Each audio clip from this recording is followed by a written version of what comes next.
So your patient has come back and you've done another scan in the post-treatment position. So let's show you how we're going to compare that to the original pre-treatment scan. So up on our workflow bar, we're going to click on the dual arrows, which is Airway Comparison. So we're going to click that. So this window is going to open up, and as you can see here in orange, we have our treatment position scan, and then over here we have our pre-treatment scan that we already segmented. So we're going to go to the bottom right-hand corner and click Next. So we have our two scans on the screen. On the left-hand side, our pre-treatment position, and on the right-hand side, the post-treatment. So what we need to do is segment the airway in the post-treatment position. So we're going to find the posterior portion of the hard palate, just like before, and we are going to double-click. Now what's different is this time the software is going to auto-find the elevation of C2, so we don't have to do that on our own. So we can see now that we have the segmented airway for the treated position. Now, if we want to remove some of this information because we didn't capture it in the initial scan, the pre-treatment scan, we can maximize and use some of our manual correction tools. So I'm going to use the lasso. And once again, when I click, hold, and can then highlight the areas that I want to remove. Now, if I want to go back, like I did something incorrect, I would click this arrow and it will return my last change. But if I want to remove that again, I can click and hold. So if I want to minimize this and I'm happy with my segmented airway, my next step is to click Next.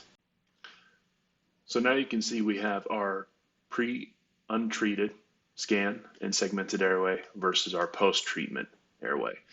So visually, just by the colors, this is a powerful indicator to the patient that there has been an adjustment made to their airway. And really what's neat is now we can rotate through and you can actually show them from the top down some really cool visuals. But also, more importantly, we can see the volumetric changes. So over here on the right-hand side, the minimal cross-section, which is once again this white line, the pre-treatment was a 6mm depth and 13mm width, and now it's a 12mm depth and 22mm width. So down on the airway profile, this area that is not inside, but the left of the blue line was the active area of the pre-treated scan, and on the right-hand side, to the left of the orange, but to the right of the blue, that's all the additional area that was gained in the treated position. So once again, we can cut through and see the active measurements and shapes of a particular slice as we move vertically through the airway. And this is a really neat reference tool to your patients. So if we want to move along after showing your patient this, you're going to click Finish. So when we click Finish, an airway comparison is going to be added to our handout.